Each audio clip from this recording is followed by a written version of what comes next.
Conspiracy, one of the darkest words in the language of man. Yet there is hardly a single page of history that doesn't partially reveal the deadly eye of conspiracy at work. It was a conspiracy that directed Brutus against Caesar in the Roman Senate on the Ides of March. It was a conspiracy that plotted the betrayal of West Point by Benedict Arnold during the American Revolution. It was a conspiracy that led John Wilkes Booth to the assassination of President Lincoln on Good Friday, 1865. The past record of man is burdened with accounts of assassinations, secret combines, palace plots, and betrayals in war. The tenet of conspiracy has been a dominant force in all history. But in spite of this clear record, an amazing number of people have begun to scoff at the possibility of conspiracy at work today. They dismiss such an idea merely as a conspiratorial view of history. The purpose of this presentation is to show that the conspiratorial view of history, particularly of recent history, is the correct view. That there is a secret and powerful combine at work today, that it constitutes the unseen government of the United States, and that it properly can be identified as the capitalist conspiracy.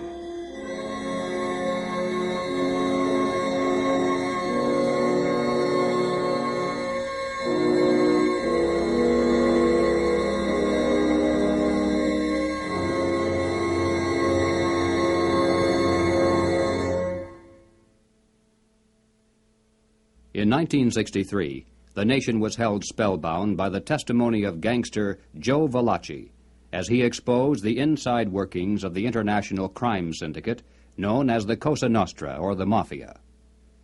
No matter how carefully criminal conspiracies are organized, eventually they're exposed because someone on the inside goes to the authorities and talks. The same is true with political conspiracies. For instance, over the years, there has been a steady stream of defectors from the communist apparatus, and through their testimony, we now have a clear idea of how that conspiracy is organized and operated. But one large piece of the puzzle always has been missing. It's a matter of record that some of the greatest help to world communism often has come from prominent and respectable leaders within the United States. Obviously, these men are not communists. As a matter of fact, most of them are extremely wealthy and are thought of as capitalists who supposedly would have the most to lose under socialism and communism.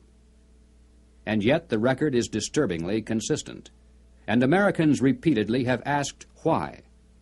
Why have some of the richest people in the United States, both in and outside of government, aligned themselves with leftist policies that would appear to be the path to their own destruction? And if there is a conspiracy at work among these men, why hasn't someone on the inside exposed it? The answer is, someone has. Dr. Carroll Quigley is a professor of history at Georgetown University. He is the author of the widely used textbook, Evolution of Civilization. He is a member of the editorial board of the monthly periodical, Current History. He has been a frequent lecturer and consultant for such groups as the Industrial College of the Armed Forces, the Brookings Institution, the U.S. Naval Weapons Laboratory, the Naval College, the Smithsonian Institute, and the State Department. Dr. Quigley also has been closely associated with many of the family dynasties of the super-rich. He is, by his own boast, an insider with a front-row view of the world's money power structure. When Dr. Quigley wrote this 1,300-page book of dry history entitled Tragedy and Hope, it was obvious that it would never be read by the masses. It was intended for the intellectual elite. And to such a select readership, Dr. Quigley cautiously exposed one of the best-kept secrets of all time.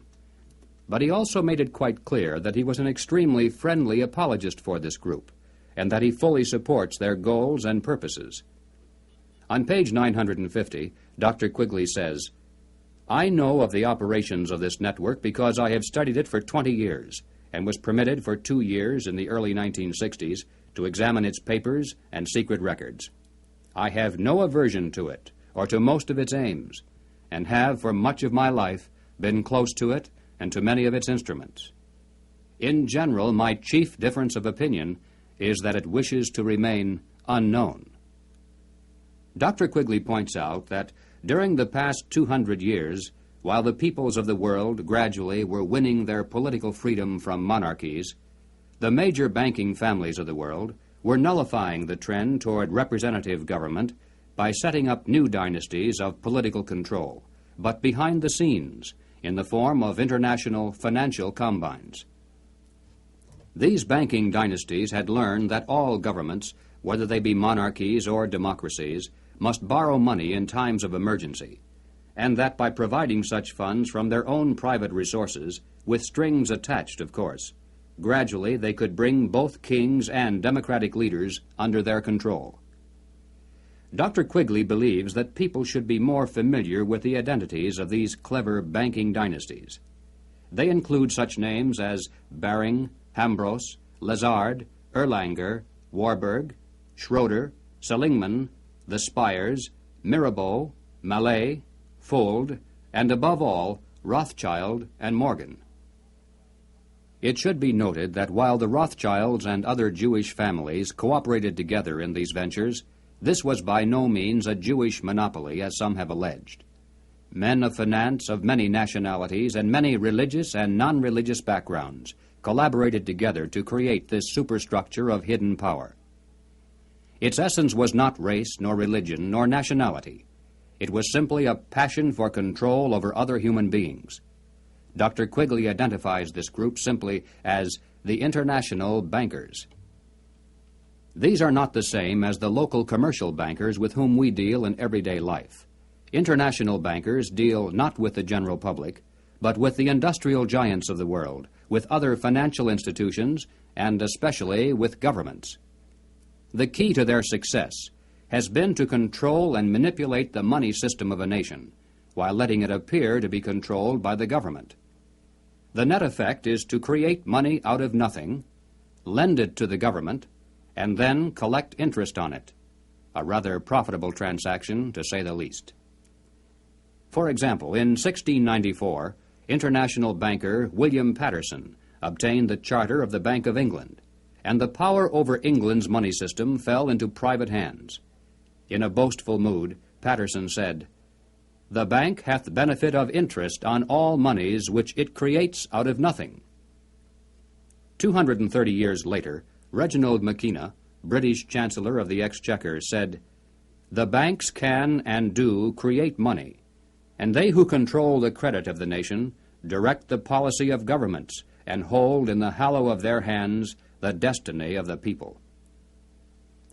Turning to the United States, Dr. Quigley tells us, "The structure of financial controls created by the tycoons of big banking and big business in the period 1880 to 1933 was of extraordinary complexity, one business fief being built on another, both being allied with semi-independent associates, the whole rearing upward into two pinnacles of economic and financial power. One, centered in New York, was headed by J.P. Morgan and Company, and the other, in Ohio, was headed by the Rockefeller family. When these two cooperated, as they generally did, they could influence the economic life of the country to a large degree, and could almost control its political life, at least on the federal level. In the United States, it was inevitable that the international banking interests would attempt to establish the same kind of private monopoly over the money system that they had achieved in England, France, Germany, Italy, and Switzerland. The same formula would be used: make it look like a government operation, but keep the control in private hands. John D. Rockefeller had purchased the Chase Bank, and his brother William bought the National City Bank of New York. The Rockefeller Chase Bank was later merged with the Warburg's Manhattan Bank to form the Chase Manhattan, one of the most powerful financial combines in the world today.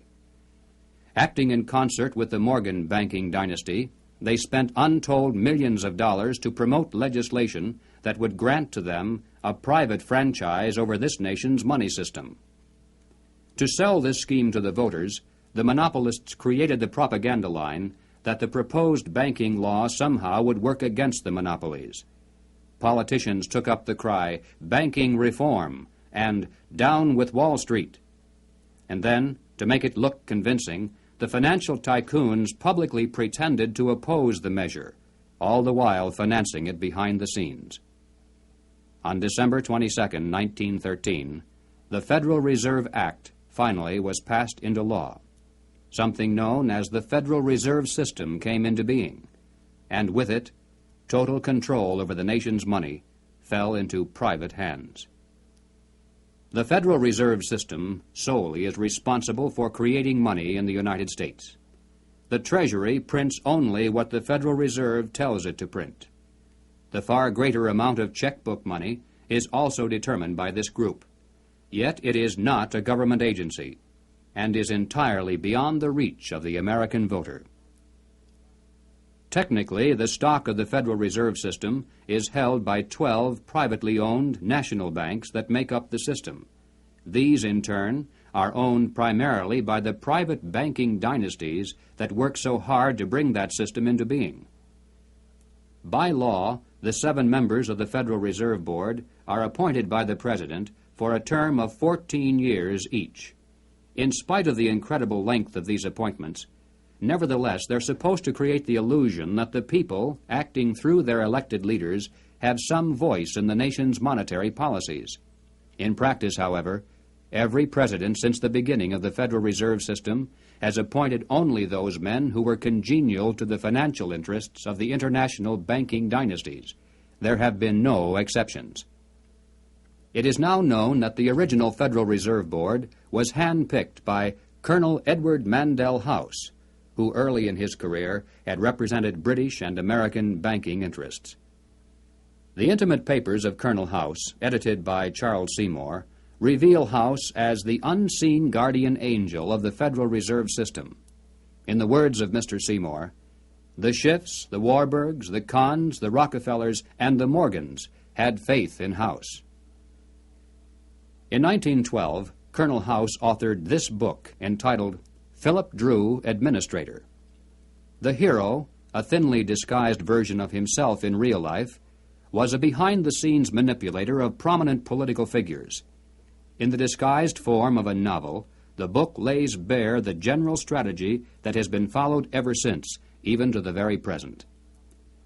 It tells of how a small group of insiders cause a depression, and then bring about the election of a man named Rockland. Rockland gives fireside chats and launches a program called the New Era to strengthen government control over the masses. Eventually, the insiders who control the government weaken the country deliberately to the point of civil war, which provides them with the excuse for establishing a dictatorship under Philip Drew. Colonel House was the man who selected Woodrow Wilson as a presidential candidate and later became his principal advisor. Wilson was totally dependent on House for all political decisions. He was his alter ego. The president himself had written, "Mr. House is my second personality. He is my independent self. His thoughts and mine are one. If I were in his place, I would do just as he suggested."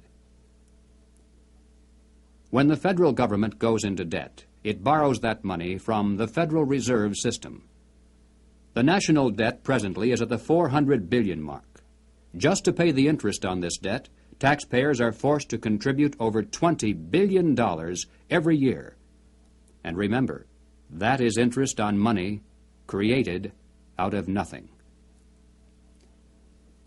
At National Convention time, $20 billion can determine far more politics than all the shouting and placard waving and brass bands combined.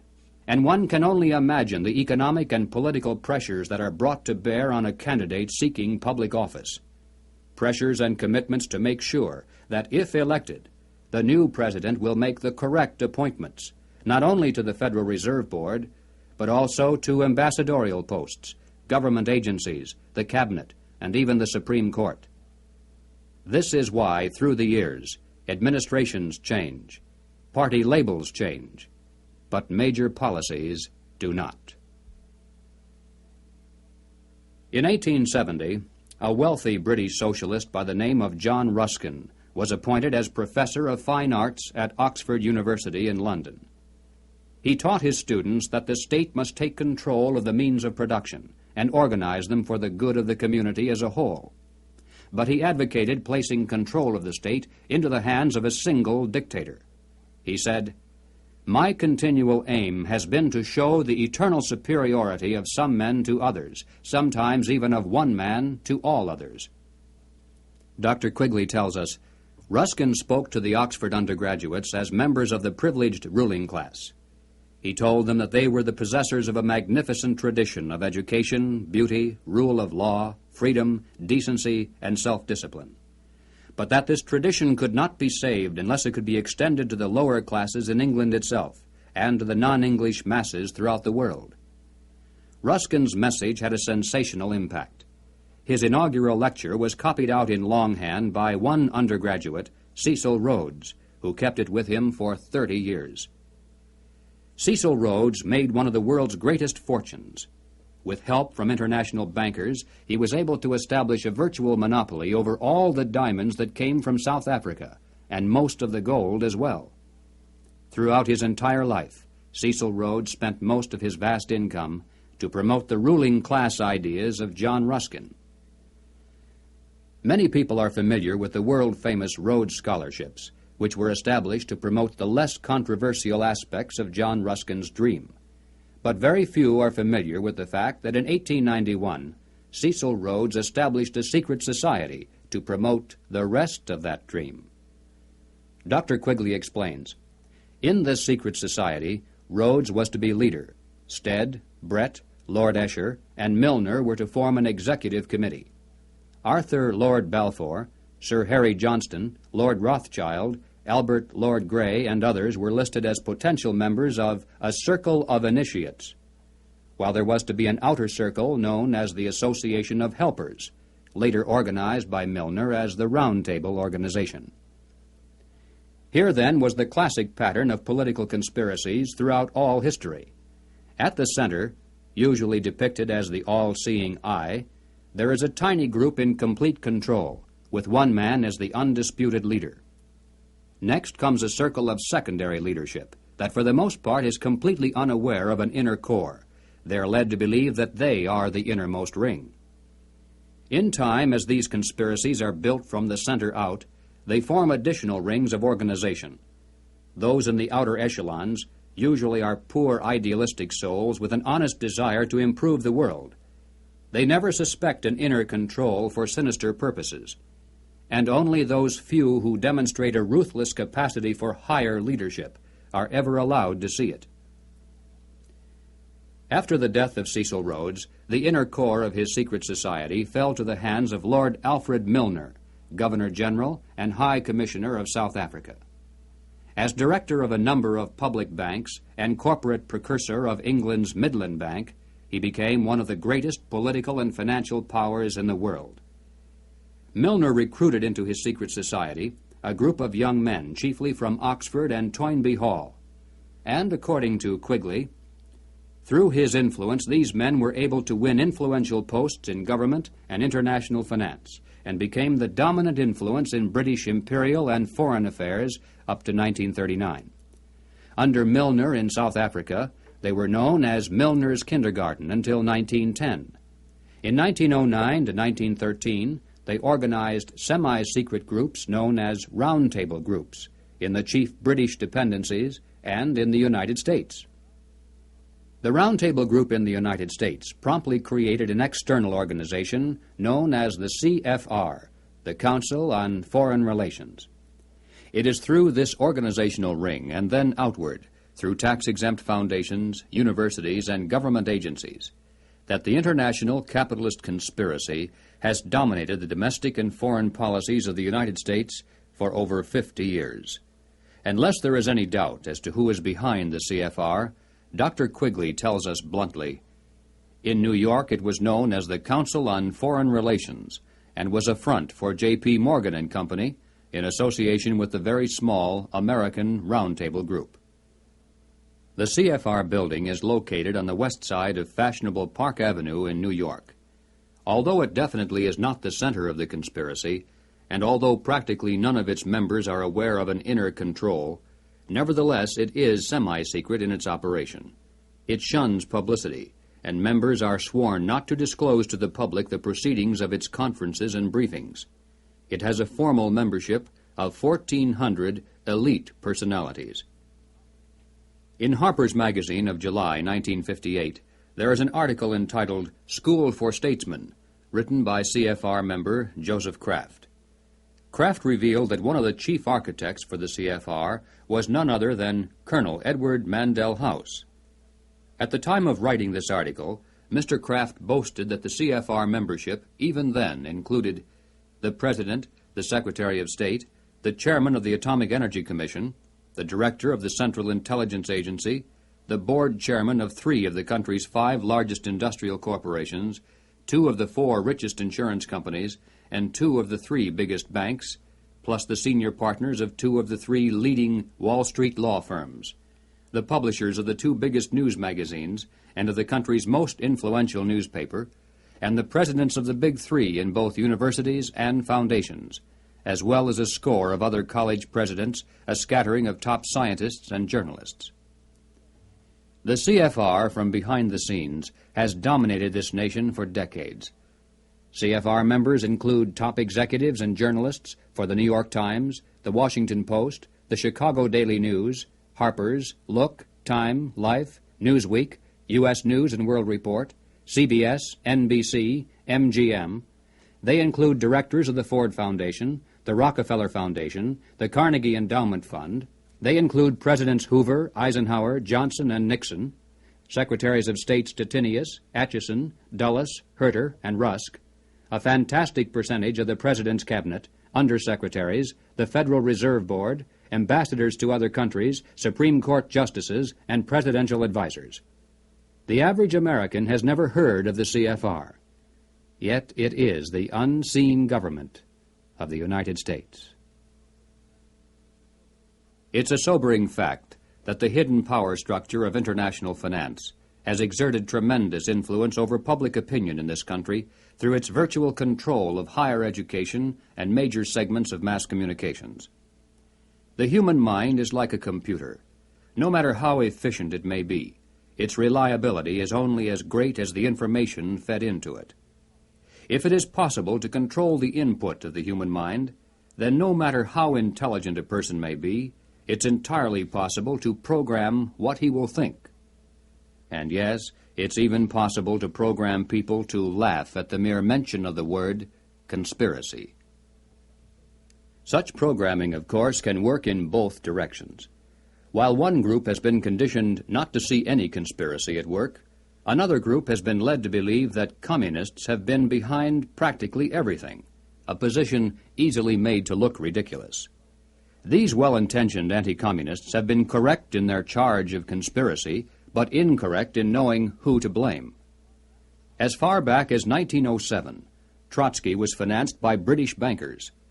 By 1917, the major financing for the communist revolution in Russia was coming through Lord Alfred Milner, the leader of that inner core within the Roundtable groups and the CFR. In America, Jacob Schiff of Kuhn, Loeb and Company gave $20 million to Trotsky. From Germany, millions more came from Max Warburg. The communist movement, not only in the United States, but around the world, always has been financed by the international banking establishment. Dr. Quigley explains why the establishment has never greatly worried about the communist movement in America. He says, "It must be recognized that the power that these energetic left-wingers exercised was never their own power or communist power, but was ultimately the power of the international financial coterie." In the 1950s, when the public became aroused over evidence of communist subversion in the federal government, it was a simple expedient to have a promising young congressman from California dramatically expose one communist agent. The establishment press gave it extensive coverage, the public was placated, and the obscure congressman became a national hero almost overnight. But when Congressman Reese of Tennessee began to investigate the link-up between Alger Hiss, the Carnegie Endowment, the Morgan Bank, and the interlocking tax-exempt foundations, the establishment press and the administration moved mightily against him. The pressures were so great that he was forced to abandon his investigation, and no one has dared to try it since. After a man has far more money than he possibly can spend for pleasures, what is left to excite him? For those with a ruling class mentality, the answer is power, raw power over other human beings. Money can buy such power only to a point. Beyond that, politics is the sport, and world politics is the ultimate game. For the purposes of this presentation, we have referred to those in the international power structure as capitalists. But these men are not really capitalists in the classical sense. They are merely rich socialists. They have gained their vast wealth not through honest competition and free enterprise, but by political influence and favoritism, the granting of government protection to eliminate competition, and by gigantic fraud of the money system, backed by government force. These men are striving to create a world superstate, with the expectation that from behind the scenes they will be the ones who will rule. Not free enterprise capitalism, but big government is the conspiracy's life force. World government is its ultimate goal. But what is the best way to sell big government and then world government to a people like ours, historically devoted to an independent republic of limited powers? The answer is simple. In revolutionary literature, the tactic is known as pressure from above and below. It's the strategy that Colonel House laid down in his book, Philip Drew, Administrator. Deliberately create problems, and then offer only those solutions that result in the expansion of government. Create conditions so frightful at home and abroad that the abandonment of personal liberties and national sovereignty will appear as a reasonable price for a return to domestic tranquility and world peace. If those who seek world dominion can stimulate leftist mobs into violent confrontation with local law enforcement, and also provide exhaustive news coverage so that the entire nation can see and tremble, then the peaceful and freedom-loving majority can be programmed to accept a vast expansion of government powers and even a national police force, offered supposedly to end the violence. If those who seek world dominion can raise the specter of an enemy armed to the teeth with superior atomic weapons on the verge of launching a nuclear holocaust, and also offer world government as the prevention, then millions of Americans can be programmed to accept the loss of national sovereignty as our last best hope for peace. This is the meaning of pressure from above and below.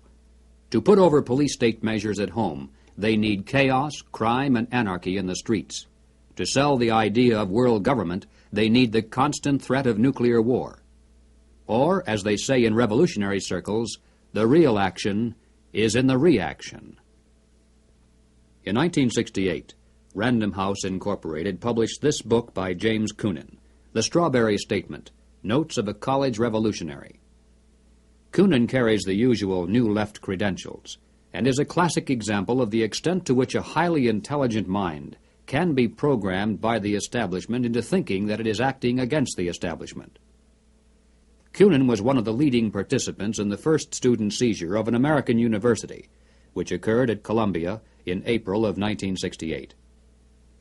Initially, the movement was not large, and easily could have been stopped by a simple police action. But, as usual, the anti-establishment forces received their greatest help from the establishment itself.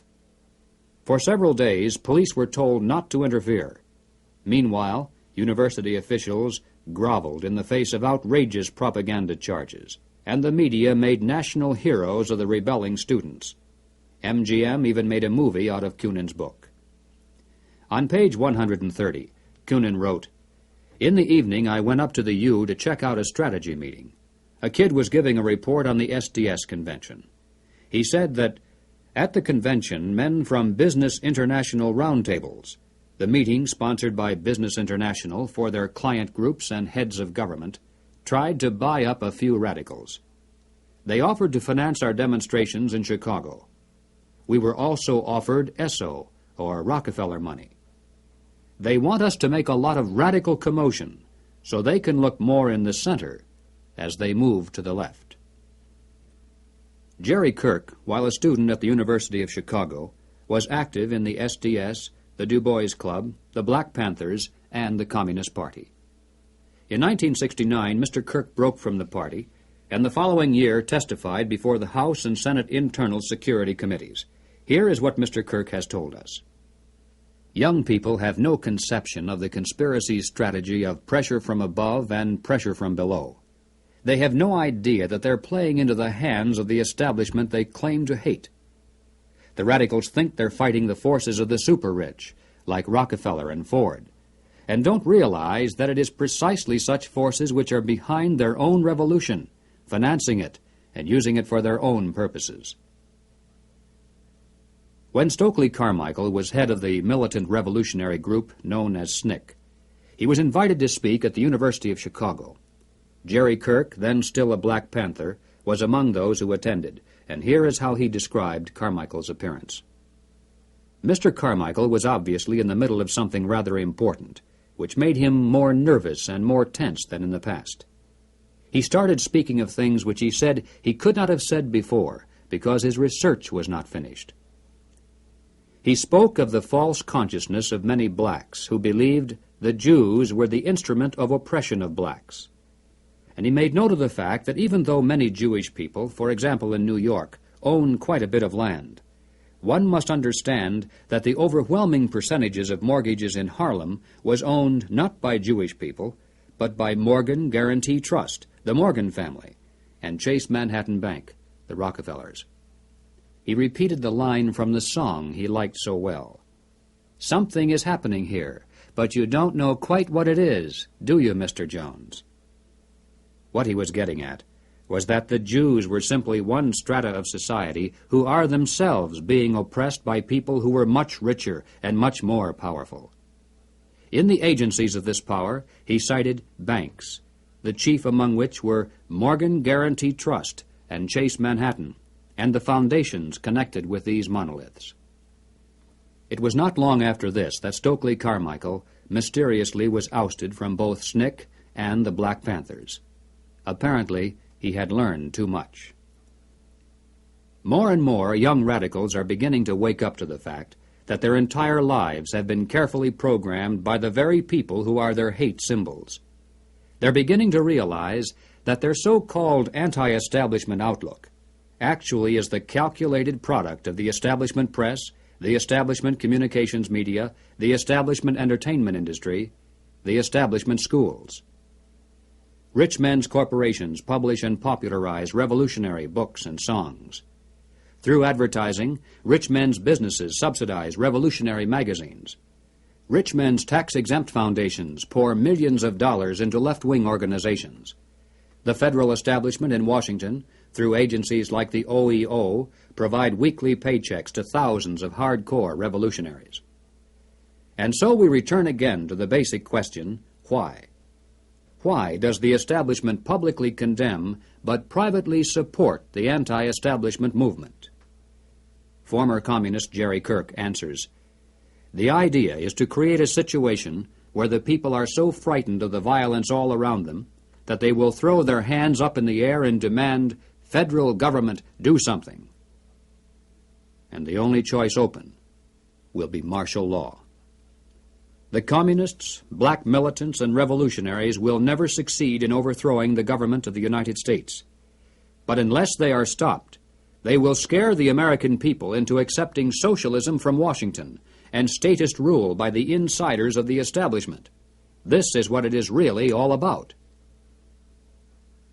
In Bavaria, the year 1786, acting on a tip from an informer, police raided the home of a prominent attorney named von Zwack. They seized documents and letters revealing that he was a high-ranking member of an extensive conspiracy called the Order of the Illuminati. Over the centuries, forms of the word Illuminati, meaning the enlightened ones, have been used by many secret sects and occult organizations. Most prominent among these were the Illuminados of Spain, the Guéronais of France, and the Roshania of Afghanistan. But these were concerned primarily with psychological and spiritual objectives, a proclaimed inner wisdom and mind mastery of the secrets of the universe. The conspiracy exposed in Bavaria was of an entirely different order. The Illuminati was founded on May 1st, 1776, by Adam Weishaupt, a professor at Ingolstadt University. Weishaupt obviously had been a serious student of the occult, for many of its bizarre features and symbols were incorporated into his organization. Weishaupt had been active in the Masonic lodges of Germany and found in them the perfect vehicle for recruiting into his secret order, which he described publicly as the highest level of Freemasonry. The Illuminati was formally incorporated into the Masonic lodges at the Congress of Wilhelmsbad in 1780. It should be noted that Freemasonry in England and America historically is quite different. Its members are characterized by the highest standards of integrity. Nevertheless, it is a fact that from 1780 on, the Illuminati did flourish as a parasite on the highest levels of the Masonic movement in Europe, especially the Grand Orient Lodges of France. There were 8 conspiratorial rings within rings, advancing from the outermost novice inward to Rex, or king. The king, of course, was Weishaupt himself, who had adopted the code name Spartacus. Those in the outer rings were told that the grand purpose of the order was to make of the human race, without any distinction of nation, condition, or profession, one good and happy family. But by the time the member had advanced to the level of presbyter, or priest, his oath of absolute secrecy and obedience had become deadly serious. Only then was he allowed finally to see the ultimate goal of the order. It was the destruction of all religion, replaced by the worship of reason, or humanism, and the destruction of all independent governments, replaced by a new world order, a world government ruled from behind the scenes by the illuminated ones. Needless to say, most members were never allowed to see these goals. In the words of Adam Weishaupt himself, "These good folks swell our numbers and fill our money box. Set yourselves to work. These gentlemen must be made to nibble at the bait. But this sort of people must always be made to believe that the grade they have reached is the last." The public record of the Illuminati is quite thin, but it does show that before it was exposed briefly in 1786, it had already enjoyed immense success in attracting into its outer rings some of the most prominent men of Europe. Its roster included important names in both government and finance. It was the most important single force behind the French Revolution. Some years later, an obscure intellectual by the name of Karl Marx joined a conspiratorial circle called the League of the Just. Shortly afterward, this group reformed into still another organization called the Communist League, and in 1847 they commissioned Marx to write their policy statement for the public. It was called the Communist Manifesto. On the surface, the manifesto appealed to the workers of the world to arise against their capitalist exploiters. But it should be noted that the project was supervised by Friedrich Engels, a capitalist of substantial wealth. Marx himself was so unimportant that his name didn't even appear on the manifesto for the first 20 years after its publication. In 1920, just 3 years after the Bolsheviks seized Russia, Winston Churchill declared, "From the days of Spartacus Weishaupt to those of Karl Marx, to those of Trotsky, Bela Kun, Rosa Luxemburg, and Emma Goldman, this worldwide conspiracy has been the mainspring of every subversive movement during the 19th century, and now at last has gripped the Russian people by the hair of their heads." Each year, May 1st is celebrated by communists world over as a day of international solidarity. As mentioned previously, the Illuminati also was founded on May 1st. Undoubtedly, this is merely a coincidence. The symbol of the all-seeing eye is closely associated with the Illuminati. Like many other features of this conspiracy, apparently it was taken by Adam Weishaupt from the occult symbolism of ancient history. It appears today among the symbols of the Rosicrucians, the Freemasons, and many others around the world, including the Cao Dai in South Vietnam. Undoubtedly, it is merely a coincidence that the all-seeing eye now appears on the alternate side of the Great Seal of the federal government, and also on the $1 notes of the Federal Reserve System. At the bottom of the seal, in Roman numerals, there is the date 1776. This, of course, is the year of American independence. Undoubtedly, it is merely a coincidence that it is also the year of the founding of the Illuminati. But then, perhaps, none of this is merely a coincidence.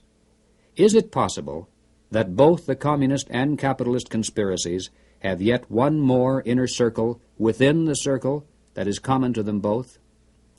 Is it possible that both movements, unbeknownst to most of the people in them, are merely contemporary counterparts of a much older conspiracy? There is much evidence, far more than presented here, to indicate that this is the case, but frankly, we don't know. Until someone on the inside of such a master conspiracy decides to reveal its existence today, we simply have no way of finding out. But we do know that it is not impossible, and certainly not absurd. What then is our response? Fortunately, it's not necessary that we resolve the historical question of the conspiracy's origin. Regardless of whether there is one controlling group, or two cooperating, or three competing, or 4, or 10, in practical terms of what can be done about it, our response must be the same. Conspiracy, as it operates at the highest level in the United States today, rests upon two solid foundations and enjoys the protection of shelter. If we could knock out its foundations, it would collapse, and if we could strip away its shelter, it would wither and die. The shelter is secrecy. The foundations are big government and manipulation of money. No conspiracy can stand the light of exposure. No conspiracy can rule the masses without the tool of an extensive government bureaucracy. And certainly no capitalist conspiracy can long survive without control over the nation's money. Expose the conspiracy. Reduce the size of government. Return our money to a standard that cannot be manipulated. This must be our response. In the limited time available, we have attempted to demonstrate that the conspiratorial view of history, particularly of recent history, is the correct view. Let us summarize now 7 major conclusions. 1. There is and has been for some time a conspiracy among some of the richest people in the world. A conspiracy that virtually owns the money systems of the major non-communist nations. This monopoly is protected by the power of the respective governments, and is used to perpetuate the conspiracy's vast wealth by the creation of money out of nothing. 2. In the United States, this monetary fraud is perpetuated through the Federal Reserve System. Although the executive branch theoretically has some control over this system through occasional appointments, in reality, it is the system and those behind it who control the executive branch. 3. The capitalist conspiracy in this country surfaces to public view in the form of the semi-secret Council on Foreign Relations. Its members exercise their control over the nation through government, tax-exempt foundations, centers of education, and the mass communications media. 4. On the surface, the capitalist conspiracy appears to oppose communism. It spends billions of dollars in spectacular military displays of anti-communism all around the world, but never to the extent of seriously harming the enemy, and certainly not to the extent of defeating him. Meanwhile, behind the scenes, the conspiracy always has nourished and aided communism both at home and abroad. It does this not because it is pro-communist, but because it needs the appearance of a formidable foe, and the chaos byproduct of a managed conflict to advance its own goal of totalitarian world government. 5. There is much evidence indicating that the capitalist and communist conspiracies both are directed by a single master conspiracy which may have continuity with the order of the Illuminati, which was founded 200 years ago. But this historical question is not nearly as important as the immediate question of what can be done about it today. 6. As for our response, we must begin to dismantle the conspiracy's machine of big government. We must restore American independence. We must return our schools to local control. We must protect our police forces from federal aid, which is the certain path to a national police force controlled from Washington. We must denounce revenue sharing as a transparent device leading to control over local government. We must raise up men for political office who not only talk about reducing government, but who will do it once they're elected. And that means men who are totally independent of establishment politics. 7. We must reduce the Federal Reserve System to a service function of clearing checks between banks only. Merely turning the system as it stands over to the federal government, as some have suggested, will not solve the problem. The same people would control it either way. The root of the evil is that money is created out of nothing, and the insiders could do that today just as easily directly through government as they do through the Federal Reserve System. The ultimate solution is to prevent anyone, in or out of government, from manipulating the money supply. And the only way to do that is to return our money to the gold and silver standards. 8. We must expose the conspiracy to public view. If somehow every American could be made aware of the facts contained in this presentation, if it were possible to circumvent the establishment's channels of mass communication and carry this message person to our friends and neighbors and fellow club members, the conspiracy would collapse like a house of cards. Yes, the hour is late, but it is not too late if we are realistic in our efforts. As Americans, we can still speak out without fear of imprisonment. We can still join together into patriotic groups to multiply our effectiveness. We can still challenge the establishment's candidates. We still retain that remnant of power to regain control of our own government. With divine guidance and with your help, it can be done.